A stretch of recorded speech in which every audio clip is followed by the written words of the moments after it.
Hey guys, welcome to another video on the Inside Spurs channel. Happy Wednesday, late afternoon. Hope you're well. Hope you've had a solid day and you've enjoyed it. You stayed out of that rain. It's been pretty miserable today, and I hope you've stayed softly and dry and all that jazz. Look at me being all nice. This video is obviously I did release a video earlier, by the way. Sorry, go back and have a look. It's Conor Gallagher. I talk about a more of an updated value on him, a cheaper value. Potentially go have a look and check that out. Let me know what you think. This video is centered around Ederson, though, the Atalanta midfielder. So I released a video yesterday talking about Ederson and Spurs' interest in him, and Spurs are definitely interested in Ederson. Got a bit more of an update from a bit closer to home when it comes to Atalanta. You see what I mean? So just want to say, if you're new, subscribe. You're very much welcome to join us for the journey. And let's talk this. So it came from Sport Witness, and I'll read you the headline first. And it says, "In love." No, not me. Tottenham make first movement sign an extraordinary player. Move expected in the summer.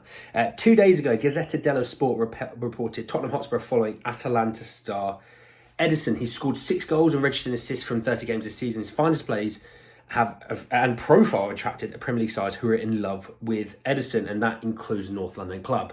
I'll read on a little bit more in just a second. Look, we know we like Ederson. We know we need a midfielder who, to be honest, I said in the video that I love Pap Madsa. I love Basuma and Bentancur and Madders and Gio when he's fit.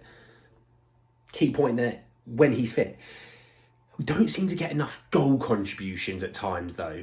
And we rely so heavily on the striker, and I know a lot of times the tactic is to flash balls across the face of goal and hope that the striker's there to tap it in. But at the same time, when things aren't going well, you need to have the ability to get something from somewhere else. And in all honesty, we actually haven't as much as I would have liked, because if you look at Sonny and you look at Richie's goals, they've mostly come from when they were the number 9, not when one was a winger or not, And a part of me does kind of look at it and go, do you need to get more? Because the fullbacks create a lot, as well as Maddison. Do you need to get more from the wingers? Do you need to get more from the number 8 position? And I think you do to a degree. And I think Ederson would give you that, to be honest. He's already got six goals this season from the number 8 position.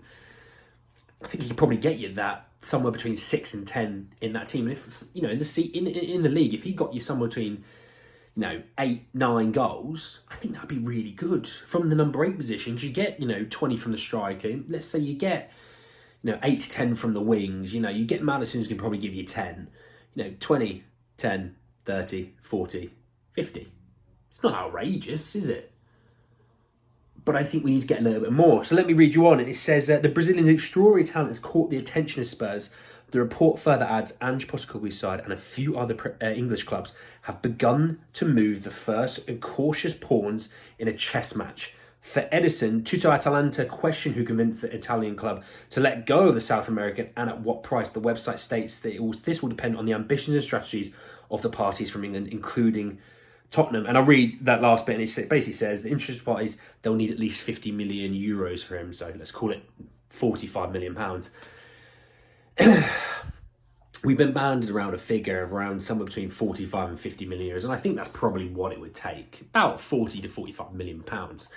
Look, he's a talented player. He very much is, and there's no denying that. And a guy that would suit Ange's system. There's a guy who has the attacking flair. He has the ability to get forward, link up with the attack, probably better than we've got at the moment. I think you have players on their days that can do it, but I don't think we have someone that's consistently, breaking lines and, beating players. And I think that's one of the big issues with Ange's system. We don't have enough players that seem to beat players. Pedro Porro seems to beat players, but that's a right back. Ideally I would have, wanted. I think Timo can do this to a degree. I have seen him beat players already, playing for Spurs.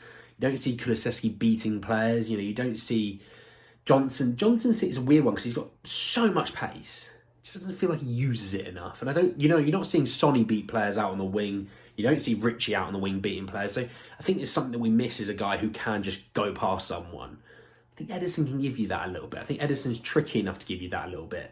I don't think he'll struggle to settle in at Spurs. But I don't know. But I think it was a really interesting article. I thought I just want to bring it to you really quick. Just doing like little quick videos today. Nothing too crazy. I've obviously talked about Conor Gallagher. I've talked about Ederson. A couple of midfielders.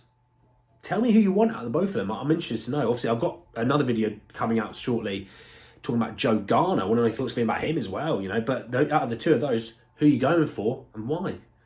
But like the video if you did enjoy it. Drop a comment about that if you fancy having a chat with me. Obviously, subscribe to the channel if you need to hit the notification for more. But guys, in the video, I'll see you all very, very soon. Take care, guys.